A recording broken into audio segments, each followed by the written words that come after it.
All right. Happy Heart Health Month and Valentine's Day. My name is John Poole. I'm the Regional Executive Chef for Morrison Healthcare at St. Peter's Health Partners. Today I'm with Jamie Epting, our Clinical Nutrition Manager, and we are going to make Tabouli salad. So I'm really excited that we're making this tabbouleh salad today because it's a great heart healthy option for Heart Health Month. We're hoping when we're done with this, you're going to understand the benefits of having high fiber like our bulgur in your diet.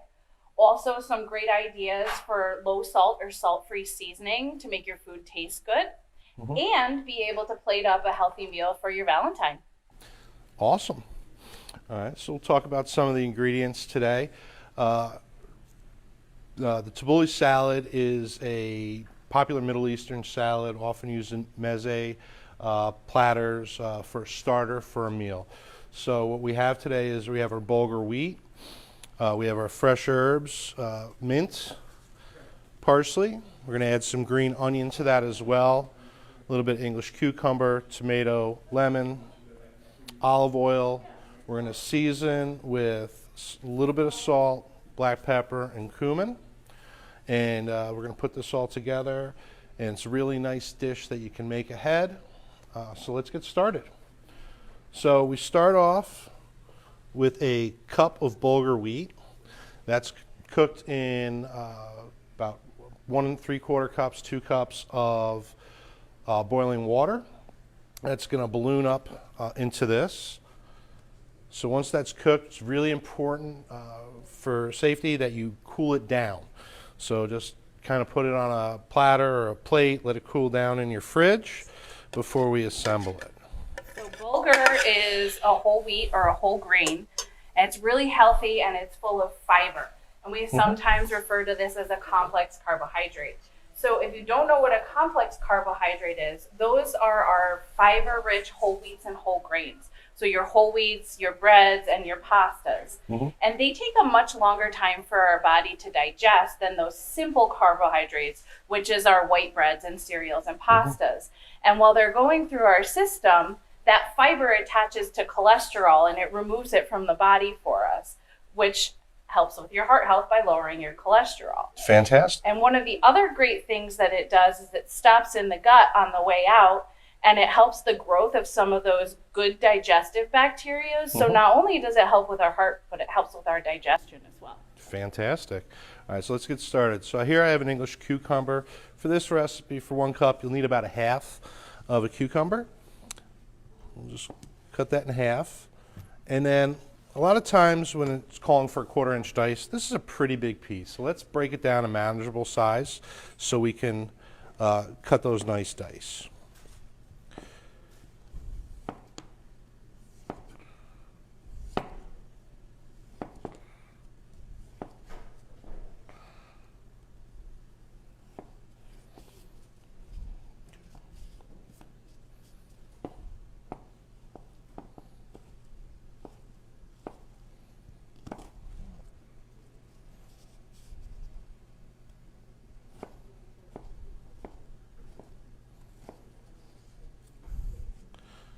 Now, I know a lot of people with wheat and gluten sensitivities. What would be a great option for them if they wanted to make this dish? Sure. So if you don't like bulgur, couscous is an option.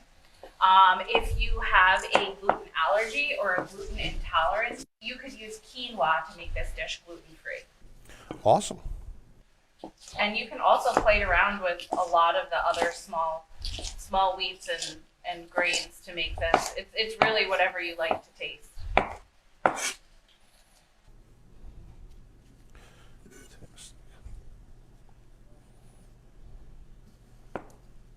So this is full of lots of vitamins and minerals. This is a dish that's really been gaining popularity in Western culture as a nice vegetarian option. So not only do we have this great fiber rich, but you're gonna add some fresh mint and fresh parsley later. And those are a really great way to add flavor to your food without adding extra calories, fat, sugar, and salt. And we know when we have less salt in our diet, we have lower blood pressure. And when we have lower blood pressure, we're of stress on our heart. So another way that it helps with really great heart health. And I think you have another salt-free seasoning option you wanted to share. I do. One of the things we use here at the hospital with our patient food, because we want to be able to give the most flavorful dishes possible for patients so they can get those calories in and help in the healing process, is we partner with Spiceology to make some salt-free seasonings. So here we have our Greek Freak, which is a Mediterranean blend. It's great with chicken. Take a little bit of olive oil, lemon juice, mix that in. You can do your chicken with your salmon, any sort of roasted vegetable. It just adds a nice variety to it. What's nice about these blends is they freeze dry the herbs and vegetables in them, so it keeps a lot of those flavors in them, and when you put it into a marinade, it really nicely blooms and adds a lot without having to add salt and other things like that. So now that we got our cucumber in there, we're going to do 2 tomatoes. And one of the things I really recommend for people is next time you're at the grocery store, go into that section with the kitchen gadgets and pick up one of these little tomato spoons. Okay, this, instead of chopping off the end of the tomato, real simple, you can go down, take that out. Now you can use the entire tomato. All right, you don't have to worry about poking around or anything like that. So we take our 2 tomatoes, core those out,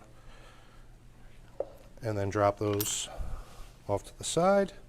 Now what I like to do with my tomatoes, there's a couple different ways I'm going to show you. So we can do some slices across like this if you like to use the whole tomato.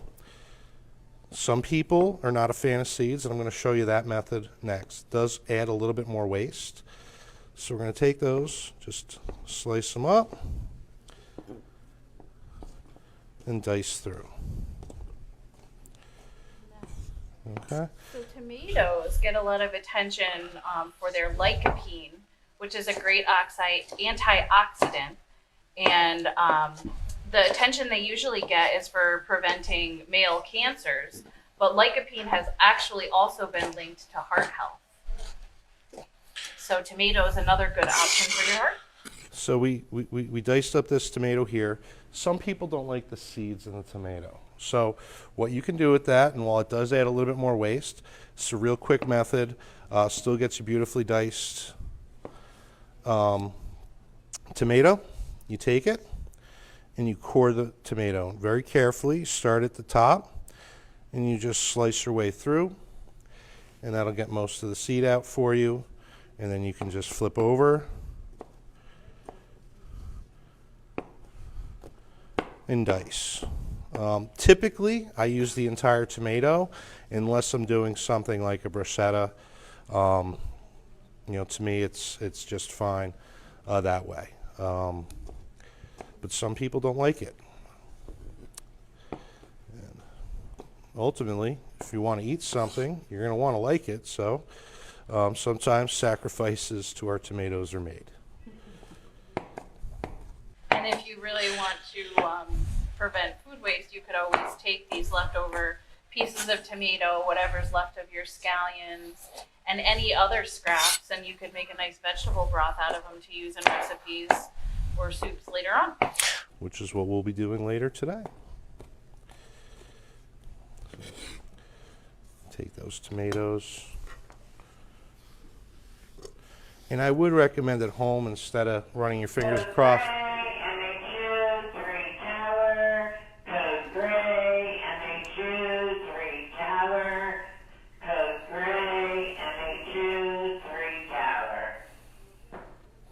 All right, so next ingredient is our green onion. We're just going to take a couple green onions, and again, because I utilize this waste for stock, I'm not saying you're going to make a stock every time you start chopping vegetables. So just put them in a baggie, squeeze the air out of them, pop them in your freezer, and then when that baggie's full, add a quart of water and let it simmer away. So I take the tops off, inch or so, and then we'll just do a nice bias cut on them. Nice thin strips. All right. More is less when you're trying to slice things quickly. You're better off not trying to take, if you needed a whole bunch of green onions, to try and do the whole bunch at once. You end up bruising them, and that's no good. Again, our ends here, that last inch and a half or so, we'll throw that into our stock pile, and we'll be good to go. All right. Next up is our mint. About 6 mint leaves here. So this is nice and easy to pick. Sometimes people are like, oh, well, herbs are so much work. You have to do that. So we're just doing about 6, 7 leaves here. It's not a lot of work to pick those off the sprig. Take those, slice them up, and then just give them a nice little chop afterwards. And again, when I'm doing these herbs, I'm just running the knife on the table. The front of the knife never really comes off the table. The knife will kind of float around. That keeps it nice and safe and keeps your fingers out of harm's way. So we'll chop those up. All right. Goes in here. Now, your parsley. This can be challenging. So you want to pick up off all those leaves. Takes a lot of time. Let me introduce you to this fantastic invention, the fork. Yes, the fork. I'm sure you have several in your kitchen. Take the fork, and we're going to pull off most of the leaves. Again, I'm okay with a little extra, not getting every single leaf off this, because this is great for stocks, whether it's a vegetable stock or if you add it into a chicken stock, if you're doing a roast chicken at home. Throw that in with the bones, and you're going to have yourself a nice flavorful stock. So again, we got most of the leaves off here, and we left most of the stems in the bunch. Okay? It's going to be a lot easier to chop up. Take that. We have our herbs, and again, we're just going to want to lift that knife up and down. Keep the fingers on top and out of the way of the blade, and just kind of move that, and you want to finely chop that. Smells so good. I definitely use fresh herbs whenever I can. Any dishes, we use them almost exclusively for the patients. We've removed a lot of the dried herbs except for certain salt-free seasoning blends. Just so much more vibrant. You need a lot less of it, and it really enhances the dish. So, again, when we talk about food that people want to eat, take that extra little time, make it nice, and whether it's at your home or in a hospital bed, this is definitely going to help you feel good about yourself. So we got that nicely chopped up. Again, I would recommend a bench scraper at home. I'm wearing a safety glove here, so. All right, so the next step here is our lemon. So you'll need 3 tablespoons lemon juice and about a teaspoon and a half of lemon zest. So lemon zest, I use a cheese grater microplane to just kind of go around the lemon. And that'll just scrape through. You want to keep it yellow. You don't want to go all the way down into the pith. That'll get a little bitter. But that's releasing all the oils from the lemon.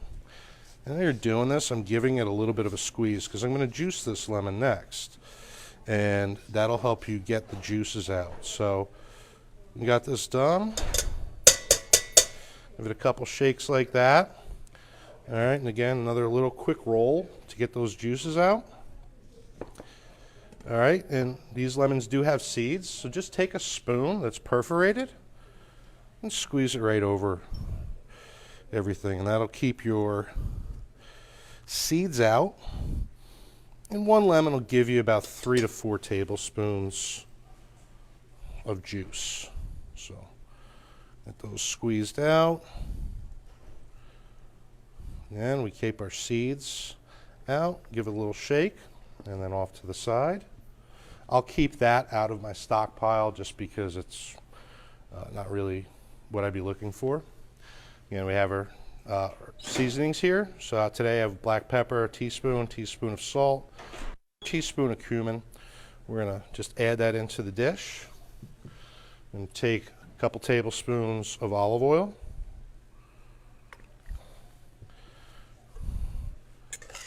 And then we're going to mix that all together. So this is just a great dish. Super simple. The longest part of this dish is cooking the bulgur wheat or quinoa or couscous, whatever grain or pasta you want to use for that. And then we have this this beautiful tabbouleh salad. Thank you, everyone. All right, so now that Chef has made this beautiful salad for us, you can see the finished product here if you wanted to serve it family style on the table as a side dish, but we have gone the next step for Valentine's Day and we've plated up some really great options for you. So if you do eat meat and you like chicken, you can pair it with a nice chicken thigh. We also have it plated with some salmon if you'd like a fish option. Another really great heart healthy option with all those wonderful omega-3 oils in the salmon. And if you do choose vegetarian or you want to use it as an appetizer, Chef has made this great meze plate for us with hummus and tzatziki and some extra vegetables and some pita. And for a nice heart healthy dessert, he's taken some beautiful strawberries and dipped them in dark chocolate for you to enjoy as a nice treat on Valentine's Day that's a little bit more healthy for you. Thank you so much for cooking with us today. Happy Heart Health Month and happy Valentine's Day. Take care, everybody.